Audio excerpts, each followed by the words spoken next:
जय माता की मित्रों, सितंबर के महीने में बहुत बड़ा बदलाव होने जा रहा है। यहाँ 9 ग्रह का राशि परिवर्तन होने जा रहा है और 12 राशियों को ये प्रभावित करेंगे। वे 15 नक्षत्रों को भी प्रभावित करेंगे। तो ब्रह्मांड में होगी उथल और पुथल, क्योंकि जब 4 ग्रह अगर परिवर्तन हो जाता है तो चक्रवात आ जाते हैं, भूकंप आ जाते हैं। तो 9 ग्रहों का ये देखा जाए परिवर्तन होना, तो ब्रह्मांड और कायनात और देखा जाए तो प्राकृतिक आपदाएं आ जाना और इस तरीके से सुनामी आ जाना, चक्रवात हो जाना, ये निश्चित है। या किसी भी प्रकार से युद्धजन्य स्थिति बनना, यह भी स्थिति बन रही है। और देखा जाए तो इन ग्रहों का परिवर्तन बहुत कुछ ऐसा लाएगा सितंबर में कि आप अपनी राशियों में समझे तो यह बहुत मतलब कि बहुत बड़ा बदलाव है। जहाँ तक मैंने अब तक ये वीडियोस दी हैं, देखा है। बुध का राशि परिवर्तन 2 सितंबर कन्या में भद्र नामक राजयोग बनेगा। मंगल वक्री होंगे 10 सितंबर मेष राशि में, रोचक नामक राजयोग होगा। सूर्य का राशि परिवर्तन 16 सितंबर कन्या में। शुक्र का राशि परिवर्तन 1 सितंबर कर्क में। राहु का राशि परिवर्तन 23 सितंबर वृषभ राशि उच्च का। केतु राशि परिवर्तन 23 सितंबर वृश्चिक राशि में उच्च का। गुरु मार्गी होंगे 13 सितंबर में धनु राशि में और शनि मार्गी होंगे 29 सितंबर में। देखा जाए शश नामक राजयोग, हंस नामक राजयोग, भद्र नामक राजयोग, सूर्य बुध का बुध आदित्य योग और रुचक नामक राजयोग। ये जब इतने पंच महापुरुष राजयोग में से 4 महापुरुष राजयोग बनेंगे तो ये क्या भारत की स्थिति मजबूत नहीं होगी? आर्थिक स्थिति भारत की है मजबूत होगी और आपकी मजबूत होगी।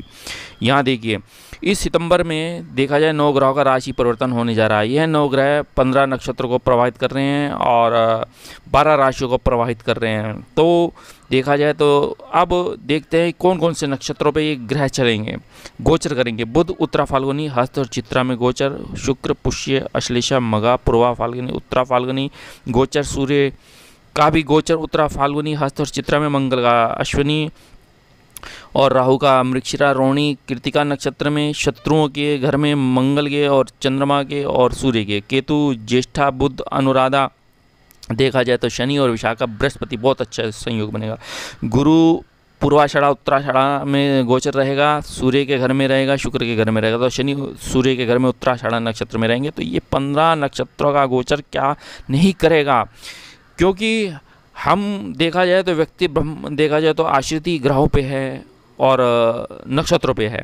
तो राहु केतु का नक्षत्र गोचर 23 सितंबर में मृगशिरा में आएंगे मंगल के यहाँ, फिर जो है 27 जनवरी में आएंगे रोहिणी के उसमें। ये पाद के अनुसार है। तो यहाँ समय और टेबल ये समझिए कि समय अच्छा नहीं होगा और उचित नहीं होगा, ये नोट कर लीजिए अपने उसमें।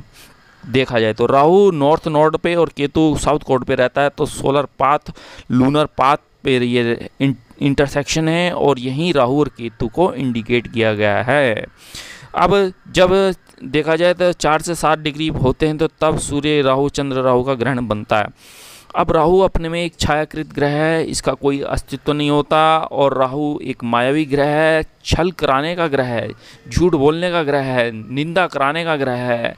इस तरीके से राहु का यदि देखा जाए तो अब केतु भी उसका प्रभाव देखिए, क्योंकि वो अध्यात्म है, मोक्ष है, इस तरीका का गया है। अब राहु केतु छायाकृत ग्रह हैं, इनका कोई अस्तित्व नहीं होता। वृषभ राशि में ये आएंगे 23 सितंबर में, वृश्चिक राशि में केतु आएंगे। प्राशर में यदि देखा जाए तो राहु देखा जाए तो वृषभ राशि में उच्च के हैं, वृश्चिक राशि में नीच के होते हैं। मूल त्रिकोण राशि इनकी कुंभ है, कर्क राशि प्रिय है। और इस प्रकार से केतु यदि देखा जाए तो आपके वृश्चिक राशि में उच्च के होते हैं और यहीं उनकी मूल त्रिकोण राशि मीन है और प्रिय राशि सिंह है। शनिवत राहु कुंजवत केतु का आ गया, राहु और शनि की तरह है और केतु मंगल की तरह है।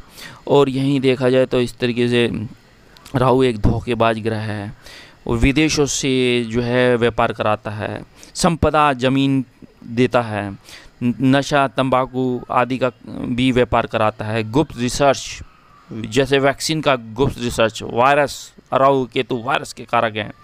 तंत्र मंत्र अनैतिक कार्य कराने का काम कर रखा है। धोखे से धन हड़पना, ब्याज से देखा जाए तो केतु दुख और हानि को इंडिकेट करता है, तर्क वितर्क और बुद्धि और ज्ञान पर आधारित है और मोक्ष का कारक माना गया। केतु को यदि आपने प्रसन्न कर लिया तो समझो कि धन संपदा वाहन केतु महाराज आपको दे देंगे।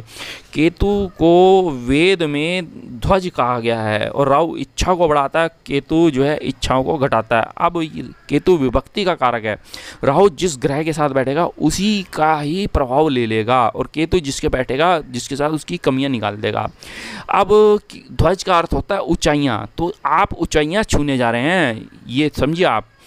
और केतु विराग है, त्याग है, इस तरीके से।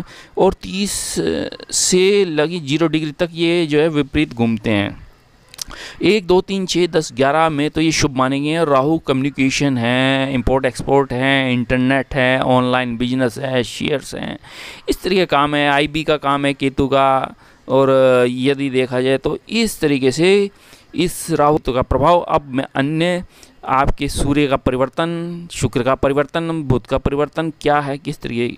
अब आप देखा जाए तो यदि वृषभ लग्न में वृषभ राशि वाले जातक, आपके लग्न में राहु रहेगा और केतु आपके सप्तम भाव में रहेंगे।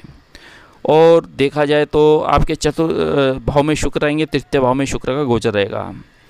और यही बुध यदि देखा जाए आपके पंचम भाव में रहेंगे, सूर्य बुध का बुध आदित्य योग बनना है तो यहीं पे अब आपके छठे भाव में बुध रहेंगे।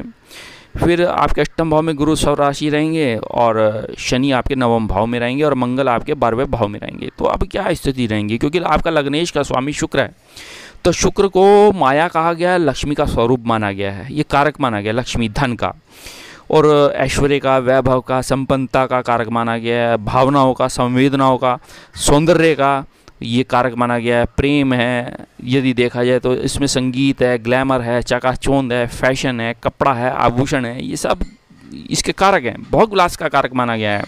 यही अब यदि देखा जाए तो लगन का स्वामी शुक्र तृतीय भाव में बैठेगा, आपके पराक्रम और साहस में बहुत अच्छा कर देगा। और यही भाइयों से लाभ देगा, बहनों से सुख देगा, मित्रों के आयाम बनेंगे और विदेशी मित्रों के साथ आपने जो है विदेश जाना है। और यही आपके यदि चतुर्थ भाव में जब शुक्रदेव आते हैं तो यहाँ आपके देखा जाए तो भावनात्मक खुशियाँ आपको मिलेंगी, प्रेम विवाह का योग बनेगा और मानसिक शांति रहेगी, माता का सुख रहेगा, मकान भूमि वाहन सुख रहेगा। इस प्रकार से उस दौरान आप थोड़े कल्पनाशील भी होंगे, समाज में मान और सम्मान आपको मिलेगा, परिवार के संबंध बहुत अच्छे रहेंगे। अब यहाँ समझिए कि आपका यदि बुध आपके पंचम भाव में स्वक्षेत्रीय होते हैं, उच्च के होते हैं, तो आपकी उत्तम शिक्षा देंगे। जिन गर्भवती महिलाएं हैं उनकी संतान सुख होना है और यही ऊंचा पद और हायर एजुकेशन में जाना, पीएचडी पूर्ण है आपकी, अकाउंट से संबंधी काम है आपके, एमबीए करना चाह रहे हैं, सीए करना चाह रहे हैं, ऑटोमोबाइल इंजीनियरिंग करना चाह रहे हैं, मैकेनिकल इंजीनियरिंग करना चाह रहे हैं, कीजिए, बिल्कुल निश्चित तौर पर लाभ होता हुआ दिख रहा है आपको। यही इस तरीके से यदि आप जॉब कर रहे हैं तो इंटरनल एग्ज़ाम दिए हैं, लाभ होता दिख रहा है और ऊंचा पद मिलना है आपको, ज़रूर आपको मिलना ही मिलना है। श्रमिक यूनियन लाभ देखा जाए तो इसी से इंडिकेट करता है, तो आप लीडर बनने जा रहे हैं, गुप्त धन प्राप्त होगा आपको, द्विअर्थी भाषाएं सीखेंगे, भूमि वाहन सुख रहेगा, भाग्य बहुत अच्छा रहेगा, पिता से लाभ होने जा रहा है आपको। यदि देखा जाए आप रिसर्च में शोध करेंगे निश्चित बिल्कुल। अब बुध जो है आपकी वाणी का कारक है, व्यापार का कारक है, बुद्धि का कारक माना गया है, यही आपको मकान भूमि दे रहा है, यही आपको उत्साह बढ़ा रहा है, यही बुद्धि और विवेक के कारण आप अपने नौकरी को ऊंचा पद प्राप्त करेंगे। एजुकेशन के क्षेत्र में बढ़ेंगे, लेखन के क्षेत्र में आप म्यूज़िक में जाएंगे, चाहे संवाददाता हैं, संपादन है, न्यूज़ चैनल है आपका, यदि आप खुद वहाँ रेडियो जॉकी हैं तो आपके कार्य निपुण होते दिख रहे हैं। और यही फाइनेंसिक चिट फंड और ब्याज के कार्यों में लाभ होता दिख रहा है। शेयर्स में लिख लीजिए, आप धनाढ्य बनने जा रहे हैं, उच्च पद प्राप्त होगा, प्रशासनिक सेवाओं में जाएंगे और आईएएस से लाभ होता दिख रहा है। यदि देखा जाए इस प्रकार से यदि देखा जाए तो अब ये आपके विवाह का योग बनेगा और अच्छा विवाह का योग बनेगा। यदि देखा जाए तो धनु राशि में जब गुरु आएंगे सुखों की बढ़ोतरी करेंगे, माता का सुख, भूमि का सुख, कुटुंब का सुख, धन का सुख और ससुराल पक्ष से लाभ, शेयर से लाभ, चाहे आप मेडिसिन का शेयर ले लीजिए, टेलीकम्युनिकेशन का शेयर ले लीजिए, बैंक का शेयर ले लीजिए आप, बिल्कुल लाभ होगा। यही शनि आपका भाग्य में आने से आपके भाग्य को बढ़ाएगा, आपके अध्यात्म को बढ़ाएगा, शनि क्योंकि धर्म का कारक है। अब यहाँ देखा जाए तो मूल त्रिकोण यदि देखा जाए तो कालपुरुष कुंडली में धनु राशि और मीन राशि बृहस्पति की है, जो कि आपके मोक्ष और धर्म का कारक माना गया है। यही शनि को दशम भाव दिया गया है और ये आपके कर्म का कारक माना गया है और फल का कारक माना गया है। इस तरीके से इसको आप समझिए। अब यहाँ देखा जाए तो आपके व्यापार में उन्नति होती हुई दिख रही है। अब ये मंगल का काम क्या है, पुलिस आर्मी में ले जाना, स्पोर्ट्स में ले जाना, यही आपको, ये मंगल आपको देखा जाए राजीव रत्न अवार्ड मिलना, पद्मश्री अवार्ड मिलना निश्चित है।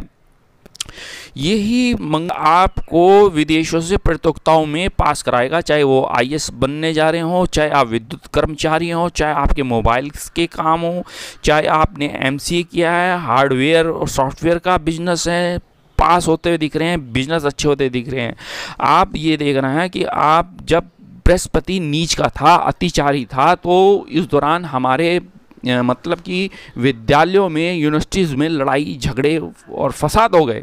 और देखा जाए तो आज बृहस्पति का अतिचारी होने से हमारे व्यापार के संबंध समाप्त हो गए, हमारे विद्यालय बंद हो गए, हमारे मंदिर देवालय बंद हो गए, हमारे कॉलेज बंद हो गए और देखा जाए तो आपके कोर्ट कचहरी तक का बंद होगी, ये हालात हो गई।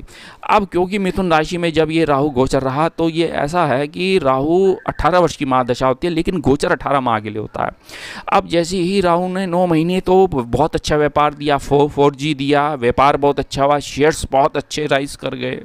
लेकिन जैसे ही 9 महीने के पश्चात आप ये देखेंगे कि इस राहु ने मतलब कि सड़कों पे ला दिया, फैक्ट्रियां बंद हो गई, लोग बाग मजदूर वर्ग को घर पे जाना पड़ गया, औरतें प्रेग्नेंट बेचारी महिलाएं सड़कों पे होगी, आर्थिक स्थिति कमज़ोर होगी, जीडीपी दर नीचे आ चुकी है, कहीं हालात ऐसे हो जाए माइनस ना हो जाए स्थिति, इक्विटी की हालत कमज़ोर हो चुकी है। लेकिन अब ये ग्रहों का परिवर्तन होते ही आपको निश्चित धीरे धीरे लाभ होगा। आपकी कंपनीज चलेंगी, आपके 4 व्हीलर चलेंगे, आपकी हवाई यात्राएं होंगी, आपका विदेशों से आना जाना होगा, आपके यदि देखा जाए तो समाज में आपका वैभव जरूर बढ़ेगा। इस प्रकार से यही अब छोटी छोटी कंपनियां खुलेंगी, छोटे छोटे व्यापार खुलेंगे, जिससे हमारे गोल्ड का व्यापार हो गया, चाहे हमारे 4 व्हीलर का व्यापार हो गया, चाहे हमारे फाइनेंस का व्यापार हो गया, ये व्यापार होते बहुत अच्छा समय आ चुका है। जब देखो पंच महापुरुष राजयोग में से 4 महापुरुष राजयोग बन रहे हैं, ये व्यक्ति को धनवान धनाढ़ बनाएगा ही, ये समय उचित आ चुका है। चाहे वो शश हो, रुचक हो, हंस हो, भद्र नामक राजयोग है, तो ये इनकी दशाएं अंतरदशाएं इन ग्रहों की है, निश्चित उनकी अवस्थाएं हैं, उनका वर्गोत्तम है, तो आपको लाभ होता हुआ दिख रहा है, निश्चित है बिल्कुल। अब ये धीरे धीरे कॉलेज खुलेंगे, कॉलेज खुलते ही आपको लाभ होता दिख रहा है। चाहे अब देखिए बृहस्पति अपनी ही राशि में जब आ जाएंगे तो आपको न्यायाधीश, जज, बैरिस्टर, आपके जो काम है, चाहे कॉलेज यूनिवर्सिटी में प्रोफेसर हैं, चाहे आप कॉलेज स्कूल आप खोले हुए हैं आपने, आपके व्यापार अच्छे होने लग जाएंगे। यही अब बृहस्पति आपको संतान सुख देगा, यही बृहस्पति पुत्र का सुख देगा, विवाह का योग बनेगा, शिक्षा उत्तम होगी और पार्टनरशिप बहुत अच्छी होगी, समाज में वैभव और यश और कीर्ति स्थापित करने जा रहे हैं। यही आपकी इच्छाओं का पूर्ण होना का समय आ चुका है और ये लाभ होता दिख रहा है। बड़े भाइयों से, छोटे भाइयों से लाभ होगा और यही देखा जाए तो हर प्रकार से लाभ होता हुआ दिख रहा है। अब यदि देखा जाए तो राहु और केतु जो मतलब आपके लगन में बैठे हैं, तो आपके व्यय को जो खर्चे हो रहे थे, आपके धन की वृद्धि होगी, अब आपकी स्थिति मजबूत होगी, विदेश यात्राएं रहेंगी, विरोधी आपका नुकसान पहुंचा रहे थे वे जो है पराजित हो जाएंगे, वे हार जाएंगे, आपकी आर्थिक स्थिति मजबूत होगी, नौकरी व्यापार में सफलता होगी, वाणी के बल पर आप चाहे झूठ बोलना पड़े, व्यापार में झूठ चलता है, तो इस पे मीठा बोल के आप अपने व्यापार को बहुत ही अच्छा कर देंगे, आपका कम्युनिकेशन बहुत मजबूत होगा।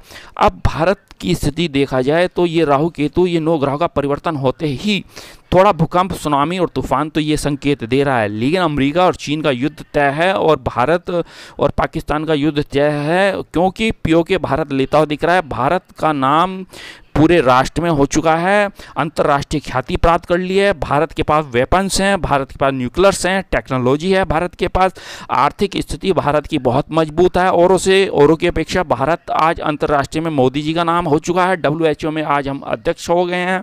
और यही चीन की हालात ख़राब हो जाएंगे, वहाँ की कंपनीज आ जाएंगी अन्य कंट्रीज़ के अंदर, वहाँ के व्यापार बंद हो जाएंगे और अमेरिका, यूरोपियन कंट्री चुप नहीं रहेंगी। इंटरनेशनल अदालत में चीन को घसीटना ही है और चीन के हालात ख़राब हो चुके हैं। इस तरीके से मैं अन्य वीडियो आपको दूंगा। धन्यवाद।